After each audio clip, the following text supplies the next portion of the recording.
O túnel oculto de Pablo Marçal, a derrota que revelou um segredo sombrio. O foi pesado e denso no porão da casa de Pablo Marçal. Ele havia perdido as eleições para prefeito de São Paulo, uma derrota dolorosa que pesava em seus ombros como uma nuvem carregada de frustração e perguntas sem resposta. As semanas que se seguiram o anúncio dos resultados foram marcados por um silêncio inquietante, o tipo de quietude que precede uma tempestade. Mas mal sabia ele, o verdadeiro choque ainda estava por vir. Em uma manhã chuvosa, enquanto sua equipe de assessores debatia os próximos passos de sua carreira política, uma descoberta inusitada interrompeu tudo. Durante uma inspeção rotineira na fundação da casa, um dos trabalhadores escorregou e se retirou por uma abertura oculta no chão. Era um buraco, mas não um buraco qualquer. Um túnel. Um túnel escondido que se estende para as PR. O que é isso? Murmurou Pablo, atônito. Seus assessores o cercaram, todos com a mesma expressão de incredulidade. Ninguém sabia da existência desse túnel, muito menos sua função ou origem.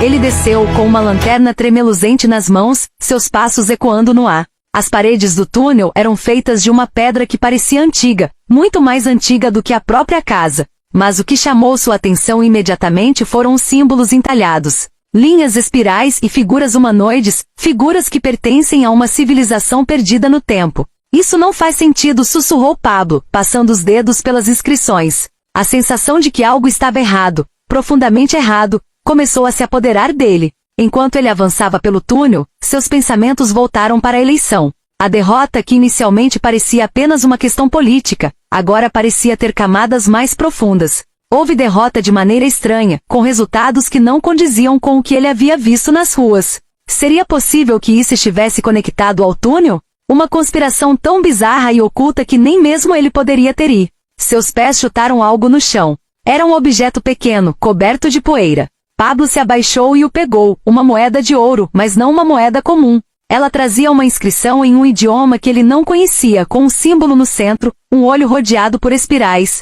Seus dedos formigaram ao tocar o objeto, e ele sentiu uma estranha pressão em sua cabeça, como se uma presença invisível. Esse lugar. Está errado, ele pensou, olhando ao redor com uma mistura de medo e curiosidade. Havia mais no túnel, muito mais.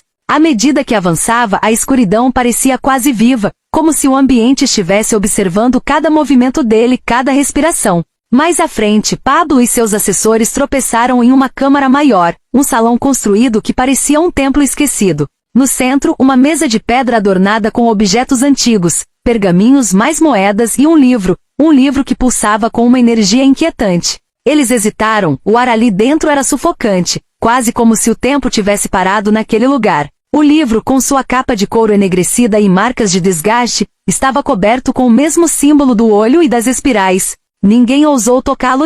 Eu nunca vi nada assim, confessou um dos assessores, a voz baixa e cheia de reverência. Isso não pertence a este mundo. Pablo sentiu seu estômago se revirar. Havia algo profundamente errado naquele lugar, mas ele sabia que primeiro descobriria o que estava acontecendo. De alguma forma, sua derrota nas eleições, o túnel, e aquele achado estavam conectados. Ele poderia sentir isso, embora ainda não pudesse explicar. Quando ele finalmente tocou o livro, uma onda de calor percorreu seu corpo, seguida por uma vertigem esmagadora. Imagens de sua campanha política, suas promessas de mudança para São Paulo, e seu desejo de expor a corrupção se misturavam a visões de algo muito mais antigo, muito mais maligno. Uma ordem secreta?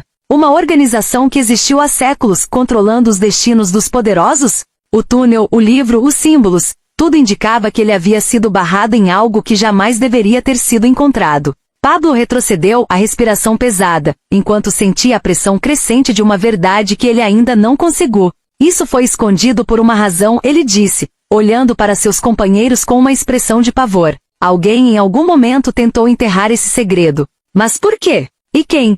Sua mente estava girando. Talvez a eleição não tivesse sido apenas uma questão política, mas parte de um jogo muito maior. Um jogo que ele sequer sabia que estava jogando. Havia pessoas, ou entidades, que não queriam que ele chegasse ao poder. Sua campanha por transparência, por justiça, havia forças incomodadas muito além da política. Forças que talvez fossem responsáveis por moldar os resultados da eleição de uma maneira que ele nunca via. Agora, a maior pergunta pairava em sua mente. O que mais estava no jogo? Uma cidade de São Paulo? O país?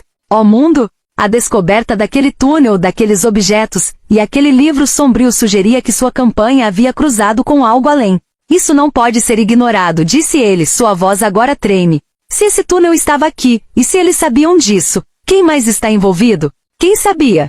Quem fez isso? Aquele túnel e seus segredos mudaram tudo. Pablo Marçal havia começado sua jornada como candidato político, mas agora ele era parte de algo muito maior, algo sombrio, algo que ameaçava não apenas a sua carreira, mas o próprio tecido. A política de São Paulo nunca mais seria a mesma. E à medida que o mistério em torno daquele túnel se desdobrava, Pablo sabia que sua luta estava apenas começando.